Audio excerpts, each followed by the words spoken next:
অবসর কাটানোর একদিনের অভিজ্ঞতা। কি করলাম, কোথায় গেলাম, কি খেলাম এবং কার সঙ্গে গেলাম, সম্পূর্ণ দিনটা কিভাবে আনন্দে হৈহুল্লোড়ে মেতেছিলাম, সব কিছু নিয়েই থাকছে আজকের ভিডিও। আসসালামু আলাইকুম। বেড়াতে যাওয়ার জন্য এতটাই এক্সাইটেড ছিলাম যে 5:30টার সময় ঘুম ভেঙে গেল। ঘুম থেকে উঠে রেডি হয়ে বেরিয়ে গেলাম। প্রথমে সাতক্ষীরা থেকে একটু কেনাকাটা করে দই মিষ্টি কিনলাম, তারপরে আমরা ম্যামের বাসায় চলে যাচ্ছিলাম। আর হ্যাঁ, আজকে আমরা যাচ্ছিলাম ম্যামের বাড়িতে, ম্যামের গ্রামের বাড়িতে। সেখানে আমরা 4জন, সিথি, আমি, সোহানা আর সোয়া, আমরা 4জন সহ ম্যাম, আঙ্কেল, আমরা সবাই মিলে যাচ্ছিলাম। তারপরে আমরা সবাই ম্যামের বাসা থেকে প্রয়োজনীয় জিনিস ব্যাগে ট্যাগে করে তারপর আস্তে আস্তে নিচে নামাচ্ছিলাম। আমরা গিয়েছিলাম একটা ট্রলারে করে। আর প্রথমে ট্রলারে যাওয়ার আগে আঙ্কেল একটা অটো ঠিক করে এনেছিল। সবাই মিলে এই অটোতে করেই গিয়েছিলাম একদম ট্রলারে ওঠার আগ পর্যন্ত। যেহেতু আমাদের এদিকের খাল চিকন এবং পানি কম ছিল অত সকালবেলা, তো তাই আমরা সিও অফিসের ওদিক থেকে মানে পিটিআইয়ের পাশ থেকে ট্রলারে উঠেছিলাম। যদিও সবাই দাঁড়িয়ে ট্রলারের জন্য অপেক্ষা করছিল আর আমরা দুজন ভিডিও করছিলাম। কিছু সময় অপেক্ষার পর আমরা ট্রলারের দেখা পেলাম। তারপরে সবাই মিলে সব ব্যাগ ট্যাগ নিয়ে আমরা ট্রলারে উঠে যাচ্ছিলাম। ম্যাম আগে একটু উঠে দেখছিল, তারপরে আমরা সবাই, ম্যাম আমাদের ধরছিল, আমরা সবাই আস্তে আস্তে সাবধানে উঠে গেলাম ট্রলারে। এর আগে আমার এরকম করে ট্রলারে করে কোথাও যাওয়া হয়নি, তাই আমার বেশ ভয় লাগছিল। আমি ভেবেছিলাম স্রোতে বা ঢেউয়ে ট্রলারটা বেশি নাড়াচড়া করবে অথবা ট্রলারের শব্দে মাথা ব্যথা করবে, কিন্তু যেহেতু আমরা সবাই মিলে একসাথে যাচ্ছিলাম, খুবই মজা হয়েছে। এসব কারণে ট্রলারের কোনো রকম ভয়ও লাগেনি এবং খারাপ কোনো অভিজ্ঞতাও হয়নি। খুবই ভালোভাবে গিয়েছিলাম, খুবই মজা করেছি ট্রলারের জার্নিটাও। যেতে যেতে আমরা অনেক কিছু দেখছিলাম। এখানে গাছে খুবই বড় বড় দুটো কলা হয়েছিল। তারপর এখানে পাশাপাশি 3টি গাছে 3টা পেঁপে গাছেই একদম অনেক সুন্দর, অনেকগুলো পেঁপে হয়েছে। অনেক কিছুই দেখছিলাম। আবার এখানে একটা বাঁশ গাছ এমনভাবে ঝুলে পড়েছে, মনে হচ্ছে একটা গেট তৈরি হয়েছে। আবার এখান থেকে আমাদের পাশ দিয়ে একদম এরকমই একটা ট্রলার যাচ্ছিল। প্রথমে ভয় পেয়েছিলাম, ভেবেছিলাম হয়তো যে একটু লেগে যেতে পারে বা কিছু, কিন্তু কিছুই হয়নি। আমাদের ওই খালের ভিতর দিয়ে যেতে যেতে এরকম অনেক ব্রিজ পড়েছিল, অনেক ব্রিজের নিচ থেকে আমরা যাচ্ছিলাম, কিন্তু এই ব্রিজটি একটু বেশি সুন্দর ছিল। এটা হুলারহাটের নদীর একদম একটু আগে, হয়তো ওই ব্রিজটা দিয়ে হয়তো পুকুরিয়া, তারপরে ওই সব যে এলাকা আছে ওই দিকে যায়। তারপরে ম্যাম আমাদের জন্য সে নিজে খিচুড়ি রান্না করে এনেছিল বাসা থেকে সকালের ব্রেকফাস্ট হিসেবে, সেগুলো দিয়ে দিচ্ছিল। আমরা সবাই ওখানে খেয়ে নিচ্ছিলাম। খিচুড়িটা খুবই মজা হয়েছিল। আর ম্যাম খিচুড়ির সাথে ম্যামের এই আচারটা আগেও খেয়েছি, আর ওই দিনও ম্যাম নিয়ে এসেছিল তেঁতুলের একটা চাটনি, এত সুস্বাদু। ওই চাটনিটা আমাদের সবারই খুবই পছন্দ, খুবই মজা হয়েছিল ওটা। এভাবেই খাওয়া দাওয়া শেষ করে যেতে যেতে দুটো জাহাজ দেখলাম নদীর মাঝে থেমে আছে বড়। আর ওই দিনের এই কথাটা কি বলবো আমি বুঝতে পারছি না। ওই দিন এত গরম ছিল, এত রোদ ছিল। আমি ছোটোবেলা থেকেই আমি কখনোই রোদ সহ্য করতে পারি না, আমার রোদে গেলেই মাথা ব্যথা করে। তবুও ছাতার নিচে বসেছিলাম। ছাতার নিচে আমি তো ক্যাপ, সানগ্লাস, ছাতা কোনোভাবেই নিজেকে রোদ দিয়ে প্রোটেক্ট করতে পারছিলাম না। খুবই গরম লাগছিল, গরমে খুবই কষ্ট হয়েছে। আর একটু পানিতে হাত ভিজাচ্ছিলাম, একটু পানি লাগলেই শরীরে ভালো লাগে, গরমে এটাই স্বাভাবিক। আর এটা ম্যামের গ্রামের এলাকার বড় একটা খাল। আমরা প্রায় যেতে সময় লেগেছিল 2 ঘন্টার বেশি, প্রায় 3 ঘন্টা। আর এই সময় আমরা একদম পৌঁছে গিয়েছিলাম ম্যামের বাড়িতে ঢোকার যে গেট, সেখানে আমরা সবাই নেমে যাচ্ছিলাম। লং টাইম জার্নির কারণে আমাদের সবারই মোটামুটি মাথা ঘুরাচ্ছিল। আমার তো ওই ট্রলার থেকে নামার পরে মনে হচ্ছিল আমি এখনও, আমার মাথা ঘুরছে ঢেউ। তো নামার সময় ম্যাম বলল যে হাত ধরে লাফ দাও, তারপরে ঠিকই লাফ দিয়ে নেমে পড়লাম। নামার পরে তো দেখলাম যে ম্যামের বাড়ির গেট দিয়ে ঢোকার পরেই একদম সুন্দর একটা পরিবেশ দেখতে পেলাম, চারপাশে গাছগাছালি আর মাঝ থেকে যাওয়ার রাস্তা। তারপরে ট্রলার থেকে নেমে সবাই মিলে একসাথে হেঁটে হেঁটে চলে যাচ্ছিলাম ম্যামের বাড়ির দিকে। ট্রলার থেকে নামার পরে একটু প্রায় 2-3 মিনিটের মতো পথ হাঁটলেই একদম ম্যামের বাড়িতে পৌঁছে যাওয়া যায়। তো আমরা যাচ্ছিলাম আর ম্যাম বিভিন্ন জিনিস দেখাচ্ছিল যে দেখো এইখানে পুকুর আছে, তোমরা এই পুকুরে একটু পরে গোসল করতে পারবা। তারপরে ম্যাম আরও অনেক কিছু দেখাচ্ছিল, সব কিছু যে কোনটা কোন গাছ এরকম। এই হলো সেই পুকুর। এই পুকুরেই আমরা যাওয়ার কিছুক্ষণ পরে খাওয়া দাওয়া করে এই পুকুরেই আমরা গোসল করেছিলাম সবাই মিলে, খুবই মজা হয়েছে। তারপরে আমরা জিজ্ঞেস করে নিচ্ছিলাম যে পুকুরের গভীরতা কেমন, যেহেতু আমরা 3 জনই সাঁতার কাটতে পারি না, শুধু সোয়াই পারে। তো ম্যাম বলল যে তোমরা পাশে পাশে থাকবা, সিঁড়ির উপরেই নিচে নামবা না। তারপরে পুকুর টুকুর দেখে আমরা চলে যাচ্ছিলাম। যদিও আমরা হাঁটতে হাঁটতে ম্যামকে জিজ্ঞেস করছিলাম যে ম্যাম কোনটা, আমরা বুঝতে পারিনি প্রথমে যেটাই ম্যামের বাড়ি। তো তারপরে আমরা সবাই মিলে চলে গেলাম। ম্যাম বলে দিচ্ছিল যে তোমরা সামনে যেও না, এটাই আমার বাড়ি। তারপরে ম্যাম এসে দরজা খুলে আমাদের সবাইকে ঢুকাচ্ছিল। আর আমরা গিয়েই এত সুন্দর দৃশ্য দেখে সবাই অবাক হয়ে গিয়েছিলাম। একটা কামরাঙা গাছ পাশে, সেখানে সুন্দর সুন্দর কামরাঙা পেকেছিল। তারপরে একটা মন্দির প্রায় 200 বছরের মতো পুরনো, সেটাও দেখছিলাম। তারপরে মানে আমরা এতটাই এক্সাইটেড ছিলাম, আমাদের এত ক্লান্তি ছিল, কিন্তু যাওয়ার পরে সবই শেষ। তারপর দরজা খুলে ঢুকে পড়লাম। ঢুকে পড়ার পরে সামনের রুমটা জাস্ট দেখেছি প্রথমে। তারপরে দেখার পরেই ম্যাম বলল যে বসো তোমরা, আগে নিজেরা বিশ্রাম নাও, ঠিক হও। তারপর তো আমার তো কলা ছাড়া তো দিনই চলে না। আমি প্রথমে কলা খেয়ে নিচ্ছিলাম একটা, গিয়েই বসেই। যদিও কলাটা হালকা একটু মানে আরেকটু পাকা দরকার ছিল, তবুও ভালোই ছিল কলাটা, সব মিলিয়ে খেয়েছি।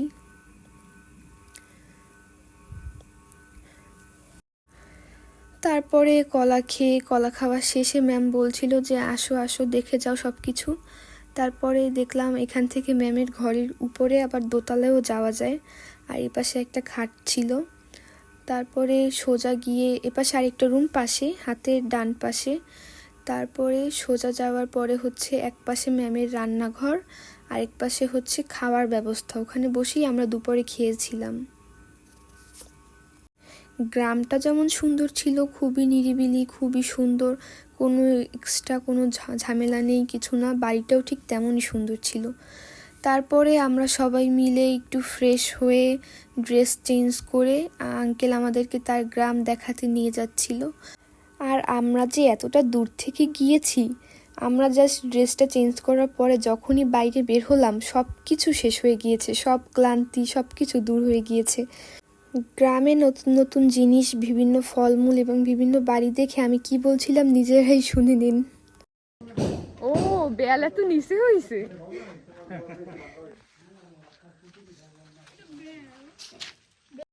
তারপরে বেলটাকে একটু ধরে ধরে দেখলাম, দেখার পরে পাশে আরেকটা পুকুর ছিল।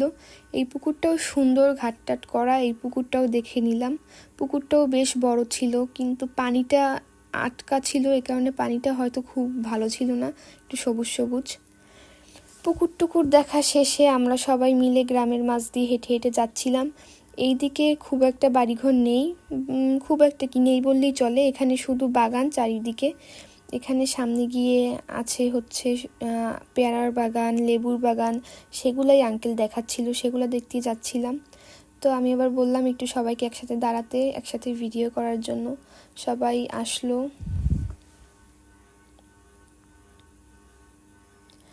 তারপরে আমরা আবারও যাওয়া শুরু করলাম। সামনেই হচ্ছে একটা চাট দেখতে পেলাম। গ্রামের বাড়িতে এগুলো খুবই সচরাচর দেখা যায়, অনেক খাল বিল পার হওয়ার জন্য এরকম থাকে। আবার এখান থেকে হচ্ছে যাওয়ার জন্য একটা চাট দেওয়া ছিল, তবে একটু আধুনিক স্টাইলে, মানে কোনো একটা স্টিলের কিছু একটা হবে সেটাই ভাবে দেওয়া ছিল। ওখান থেকে যাওয়ার সময় বেশ ভয় লাগছিল, কারণ যেহেতু সাঁতার পারি না, ওখানে পড়ে গেলেও বেশ সমস্যা। তো তারপর এখানে আঙ্কেল দাঁড়িয়ে দেখাচ্ছিল যে দূরে গাছ টাছ। সেখান থেকে দেখার পর একটা সুন্দর মন্দির দেখতে পেলাম। মন্দির টন্দির দেখে আমরা এটা হচ্ছে একটা পাকা রাস্তা কিন্তু চারিদিকে গ্রাম, খুবই সুন্দর, একদম কোনো ধরনের কোনো গাড়ির শব্দ বা কোনো আলাদা কোনো এক্সট্রা শব্দই নেই, খুবই সুন্দর, একদম নিরিবিলি প্রকৃতির মাঝে হারিয়ে যাওয়া যাবে এরকম একটা পরিবেশ। তো আমরা যেহেতু সবাই ক্লান্ত ছিলাম, আবার রোদ ছিল, কষ্ট হচ্ছিল, কিন্তু এই চারপাশের পরিবেশ দেখে মানে সব কষ্ট দূর হয়ে যাচ্ছিল। খুবই আনন্দ করছিলাম, আমরা সবাই মিলে হাঁটতে হাঁটতে যাচ্ছিলাম। আমরা একটু পরেই যাওয়ার পরে একটু মানে বেশ খানিকটা দূরেই একটা স্কুল দেখালো, ওই স্কুলে বলল আঙ্কেল সে ছোটোবেলায় পড়েছে, আর হচ্ছে এই যে গাছটা, এই গাছটা প্রায় 100 বছর না যেন 200 বছরের পুরনো, 100 বছর হয়তো। আর এই গাছের একটা উঁচু জায়গা আছে, আঙ্কেল বলেছিল যে এখানে মুক্তিযুদ্ধের সময় পাকিস্তানিদের গুলি লেগে এই গাছটা তখন গর্ত হয়ে গিয়েছিল, কিন্তু পরবর্তী সময় এরকম উঁচু হয়ে গিয়েছে। এই গাছটা নাকি দেখতে মানে অনেক দূর থেকেও অনেক লোক আসে। রোদে হেঁটে হেঁটে গ্রাম দেখতে গিয়ে আমরা সবাই খুবই ক্লান্ত হয়ে গিয়েছিলাম। আঙ্কেল আমাদেরকে জুস এবং সফট ড্রিঙ্কস কিনে দিয়েছিল, যার যেটা পছন্দ সে সেটাই নিল।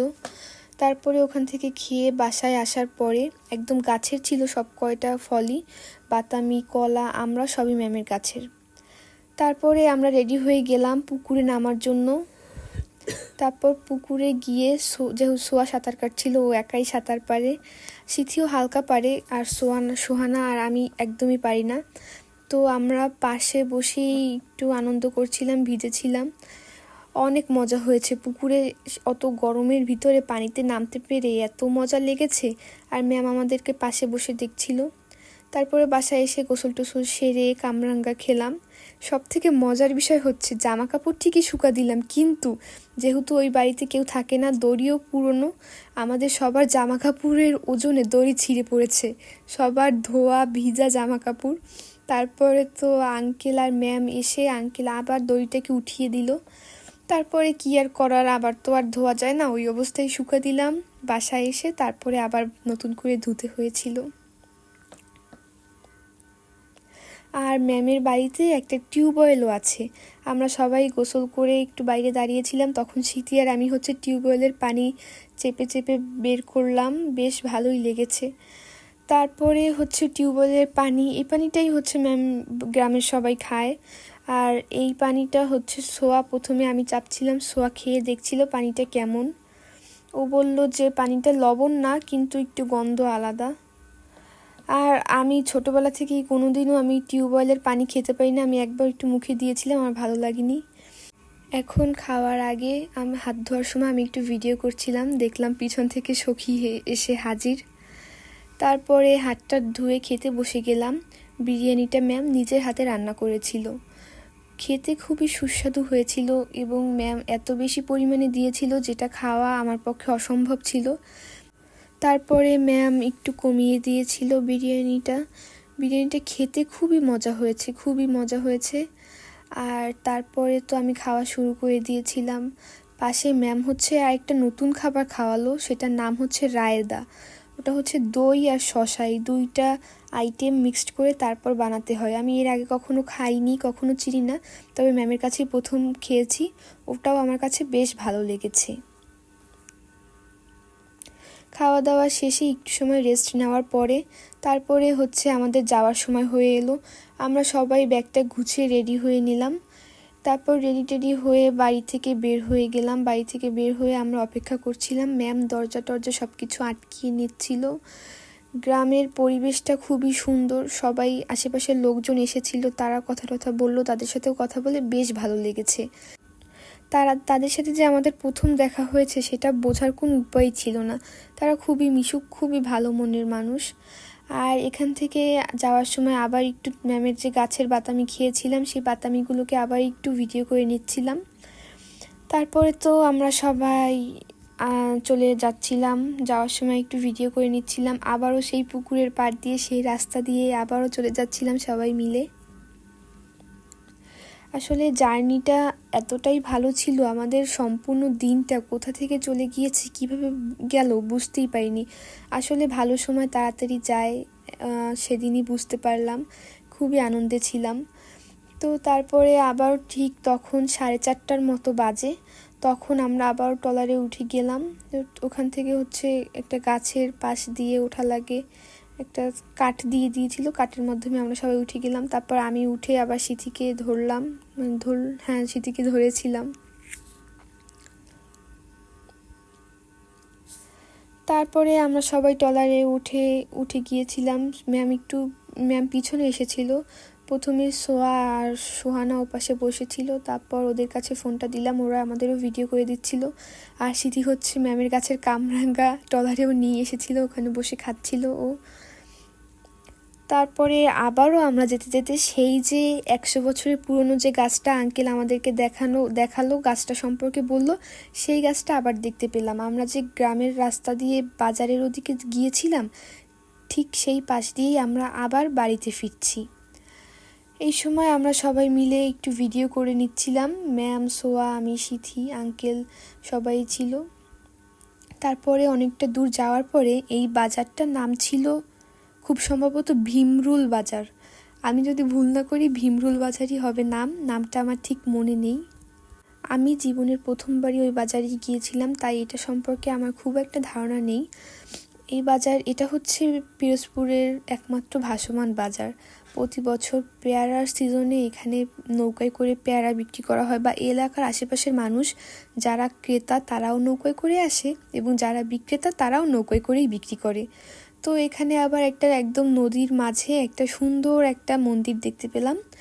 তারপরে আমরা একটু সামনে গেলাম, সামনে যাওয়ার পরে একটু দেখলাম যে সেই ভাসমান নৌকা বা কোনো ক্রেতারা আছে নাকি, একটু দেখতে চেয়েছিলাম সেগুলো। তারপরে গিয়ে দেখলাম যে না, সেরকম কোনো ব্যবস্থা নেই।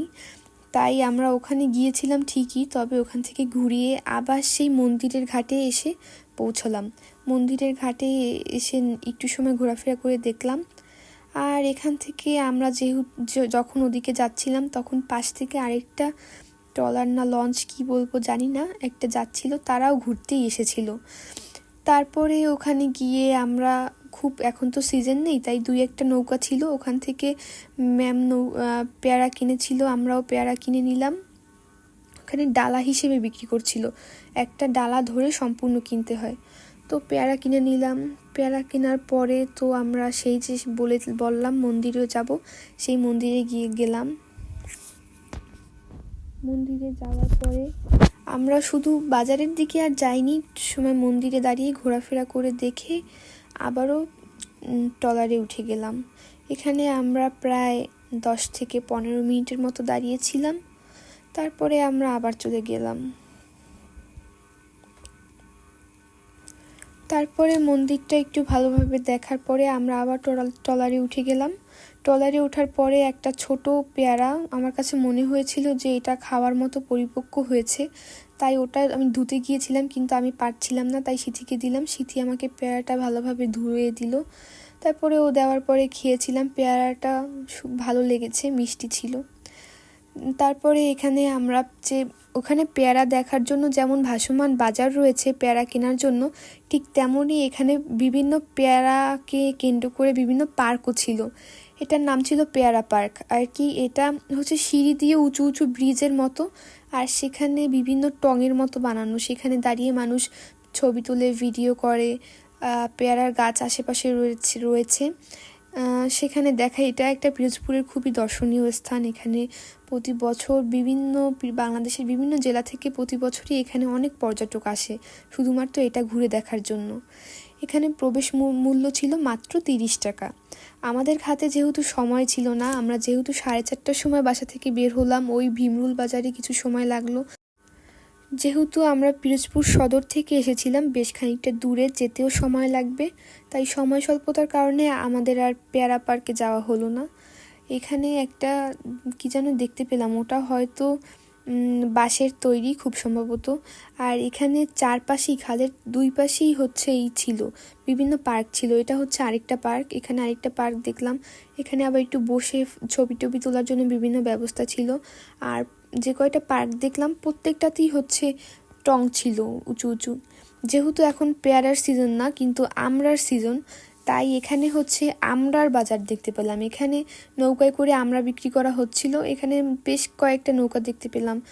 হয়তো এখানে যারা মানে আমরা কিনতে আসে তারাও হচ্ছে নৌকায় করেই আসে। এগুলো হচ্ছে পিরোজপুরের ঐতিহ্য। এসব ঐতিহ্য নিজ চোখে দেখার সুযোগ হয়েছে, এই কারণে আমরা সবাই খুবই খুশি।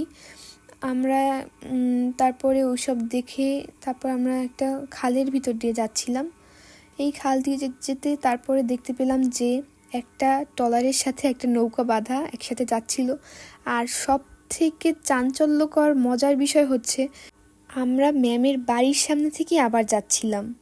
এটা তো আমরা কখনো আগে ভাবিনি যে আমরা আবারও ওই বাড়ির সামনে থেকেই যাব। তারপরে তো দেখে আমরা সবাই খুবই অবাক হলাম, যদিও আমরা সবাই খুবই ক্লান্ত ছিলাম, সারাদিনের ক্লান্তি। আমি এখানে প্রায় শোয়ার কোলে শুয়েছিলাম, আবার এখানে তো একটু পরে সিথি আর আমি এভাবে শুয়েছিলাম। কিন্তু পরবর্তী সময় এভাবে খুব একটা থাকতে পারিনি আমি একদম প্রায় আসতে আমাদের 4 ঘন্টা সময় লেগেছিল পেয়ারা বাগান ঘুরে টুরে। তাই আমি এখানে প্রায় 1 ঘন্টার মতো আমি ঘুমিয়েছিলাম ট্রলারে। তো তারপরে মানে এমন একটা অবস্থা হয়েছিল যে চারিদিকের কোনো কিছুই দেখা যাচ্ছিল না, শুধু একদম নদী, বিশাল নদী, নদীর মাঝ থেকে আমরা যাচ্ছিলাম। তারপরে অবশেষে বেশ খানিকটা পথ যাওয়ার পরে একটু আলোর দেখা পেলাম। ঠিক এভাবেই দেখতে দেখতে আমরা চলে এলাম রানীপুরে। হয়তো আপনাদের ভিডিওটা দেখে মনে হবে খুবই অল্প সীমিত সময়ের জার্নি, কিন্তু আসলে না। আমরা আসতে সময় লেগেছিল প্রায় 4 ঘন্টার মতো, আর যেতে প্রায় 2.5 ঘন্টা থেকে 3 ঘন্টা লেগেছিল। আমাদের দিনটা এতটা সুন্দর গিয়েছে, এতটা আনন্দে কীভাবে গিয়েছে মানে আমরা কোনো কিছুই বুঝতে পারিনি। আমার এত ভালো লেগেছে সেটা আমি কখনো মানে বলে বোঝাতে পারবো না। দিনটা খুবই সুন্দর ছিল, খুবই আনন্দ করেছি, অনেক কিছু শিখেছি, এটাই হচ্ছে মেইন। আর ম্যামকে এই কারণে অসংখ্য ধন্যবাদ এরকম সুন্দর একটা দিন উপহার দেওয়ার জন্য। তারপরে আমরা রানীপুর থেকে অটোতে করে পিরোজপুরে চলে এলাম। পিরোজপুর সিও অফিস মোড়ে সিথিয়ার আমি নেমে একটা রিক্সা নিয়ে আমাদের বাসায় চলে গেলাম, যেহেতু এখান থেকে আমাদের বাসা বেশ কাছেই। আমরা সেই সকালবেলা গেলাম আর এই সময় আসলাম। সারাটা দিন আমাদের দিনটা খুবই ভালো কেটেছে। তারপর রিক্সায় বসে আমরা কি বলছিলাম শুনুন। অবশেষে আসলাম পিরোজপুরে, শান্তির শহর। ঠিক 8:30টার সময় আমরা একদম ঘরে পৌঁছে গেলাম। এই ছিল আমাদের একদিনের চমৎকার ভ্রমণ অভিজ্ঞতা। আশা করি ভিডিওটা আপনাদের সবার ভালো লেগেছে, আপনারাও উপভোগ করেছেন।